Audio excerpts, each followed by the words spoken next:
Hello everyone, Assalamu alaikum. Welcome to Hudai Ghori YouTube channel and Facebook page.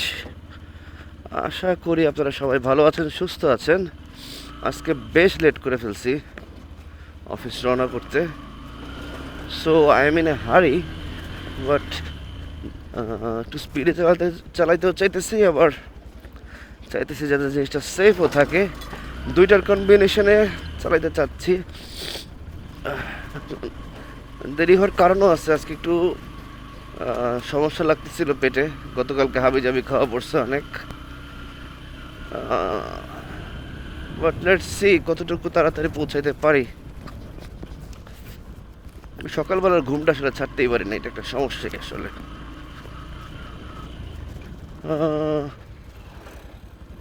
বাবা রে বাবা, আজকে বেশ কড়া রোদ উঠছে।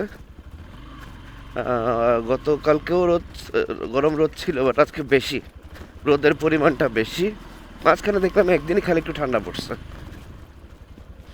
এছাড়া দেখি নেই আসলে ঠান্ডা ঠান্ডা এর মধ্যে খুব বেশি। সন্ধ্যার পরে যা একটু পরে, বাট দিনের বেলায় গরম গরমই লাগে। আজকে যেমন আমি ওই নিচে ফুল হাতার গেঞ্জিটাও পরি নাই রোদের অবস্থা দেখে।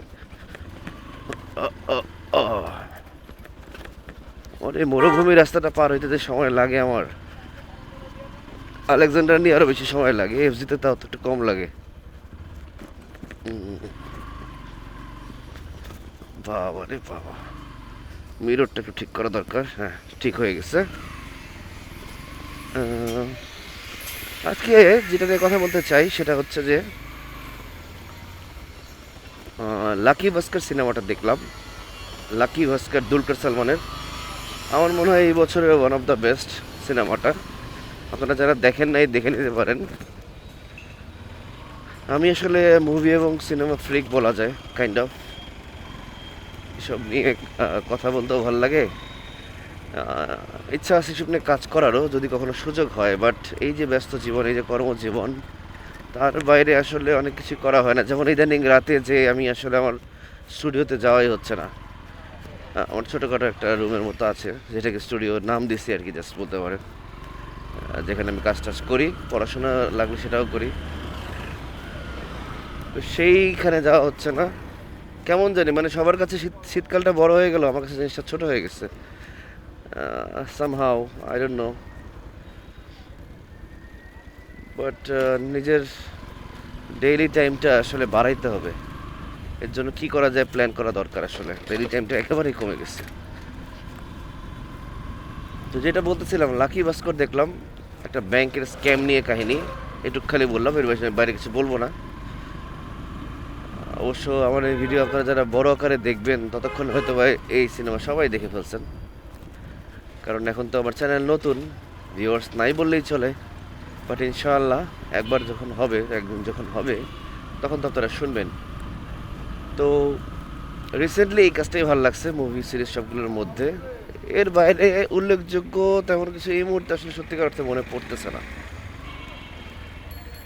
এই বছরে। হ্যাঁ, 12 ফেলটা ভালো ছিল, এটা ট্রু, বাট আদারওয়াইজ অন্য কিছু, মহারাজ ভালো ছিল।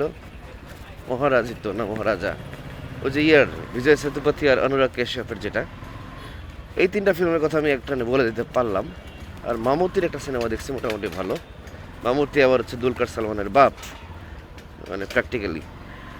সো এই আমার মনে হয় best father and Son combo, কারণ নেপো দিয়ে তো ইন্ডাস্ট্রি ভরাই আছে, এর মেয়ে এর ছেলে, অমুক নায়িকার ছেলে অমুক নায়কের ছেলে মেয়ে, এরকম। বাট আমি যেটা দেখলাম, এই যে মামুতি এবং দুলকার সালমান, এই যে পিতা এবং পুত্র, এটা একটা ডেডলি কম্বিনেশন। মানে মানে কি বলে এটাতে, মানে যোগ্য বাবার যোগ্য সন্তান টাইপের একটা ব্যাপার। দুজনেরই অ্যাক্টিং এত ন্যাচারাল, অসাধারণ। মামুতির অ্যাক্টিং তো তুলনাহীন, মানে বাপের। So, আপনারা আমাকে একটু জানেন যে আপনারা ওয়েব সিরিজ পছন্দ করেন কিনা, বা এই যে মুভি ওয়েব সিরিজ এগুলো বাসায় দেখার কেমন টাইম পান। আমি তো ইদানিং টাইমই পাই না, তো এর জন্য ওই দিন ছাড়ার পর আর উঠতে পারি না, এই 4:30টায় ঘুমাইছিলাম। এবং রিসেন্টলি আপনাদের কোন ওয়েব সিরিজটা বা মুভিটা ভালো লাগছে এটা আমাকে জানাইতে পারেন। এবং আপনাদের পছন্দের অ্যাক্টর কে। আমার এই যে বললাম তো এই যে মামুতি দুলকার সালমানে দুজনকে খুবই ভালো লাগছে। দুলকার সালমানের তো যে সিনেমাটা দেখলাম ওই সিনেমাটাই সুপার ডুপার হিট, একেবারে কম সিনেমা করে but still he makes hit after hit. এটা একটা দারুণ ব্যাপার, আপনি কাজ কম করবেন বাট কাজ এমন কাজই করবেন যেটা মানুষ যুগ যুগ ধরে মনে রাখবে, সেই কাজই তো আসলে করা উচিত। তো এটাই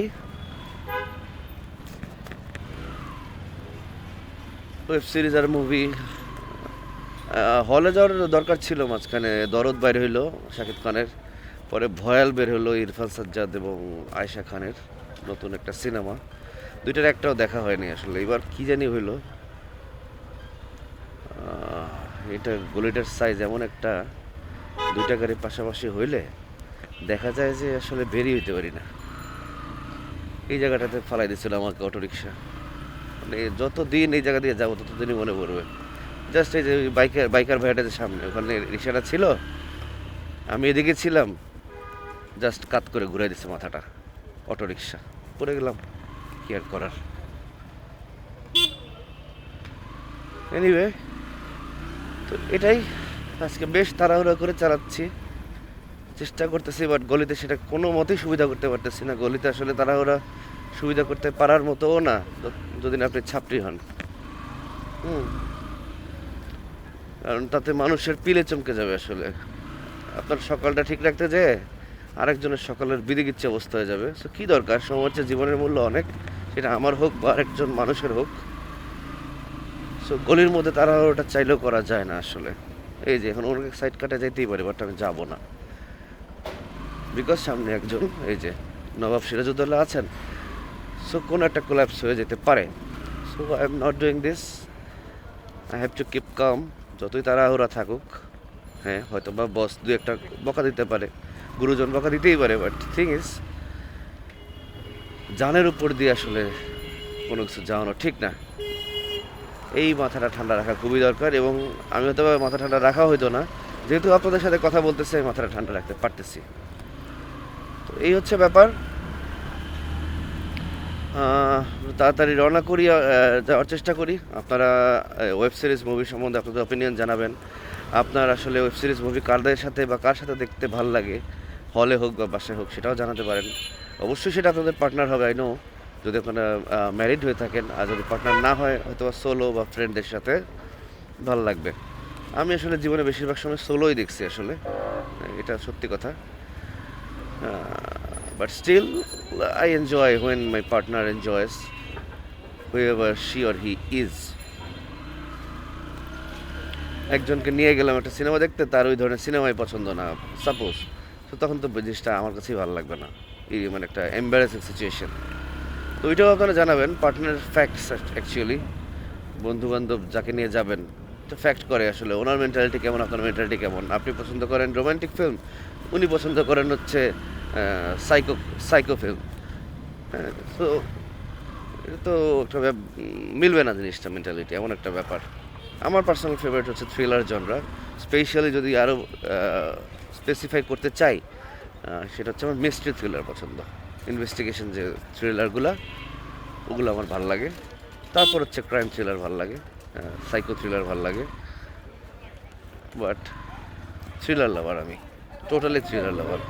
থ্রিলার ছাড়া কিছুতে, স্পেশালি রোমান্টিক জনরাতে আমি কোনো মনই বসাতে পারি না, দেখতেই পারি না আমি। ইভেন যে দুলকারের কথা বললাম, ওর একটা হিট রোমান্টিক ফিল্ম আছে যে হি সীতারামম, ওইটা পর্যন্ত আমি দেখার মতো সুযোগ মানে হয় না, ইচ্ছা হয় নাই। হ্যাঁ, তো বাংলা সিনেমা, তো আমি একটু বাংলা সিনেমা দেখতে পছন্দ করি, মানে বাংলাদেশের কিছু গান শুনতেও পছন্দ করি। সো বাংলা সিনেমা দেখতে গেলে আসলে রোমান্টিক দেখা হয়ে যায় আলটিমেটলি। যেমন প্রিয়তমা দেখতে গেছিলাম শাকিব খানের, এটার মধ্যে তো থ্রিলার খুঁজার লাভ নেই আসলে। সো রোমান্টিক ফিল্মই দেখে আসা লাগছে। সো এটাই আর কি, বাংলাদেশে হলে যে যদি সিনেমা দেখি, বাংলাদেশের সিনেমা, তখন হয়তো বা রোমান্টিক ফিল্ম দেখা লাগতে পারে, but I always prefer thriller. এবং আমার মনে হয় আমার সাথে আপনাদেরও কি হচ্ছে চিন্তাভাবনা, কারণ এখন থ্রিলার প্রেমী দিয়ে ভরা এবং নির্মাতারাও সেইভাবে এগোচ্ছে। থ্রিলার বানাচ্ছে বাংলাদেশে, দেখেন এই যে রিসেন্ট টাইমে থ্রিলার বানাইতেছে কিন্তু।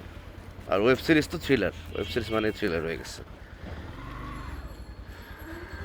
সো আপনাদের ফেভারিট জনরা জানাবেন, কার সাথে এনজয় করতে ভালোবাসেন এই মুভি টাইমটা বা সিরিজ টাইমটা, সেটা জানাবেন। এবং আপনাদের রিসেন্ট ফেভারিট ফিল্ম, সেটা ওয়েব সিরিজ হোক বা মুভি হোক, সেটাও জানাতে পারেন।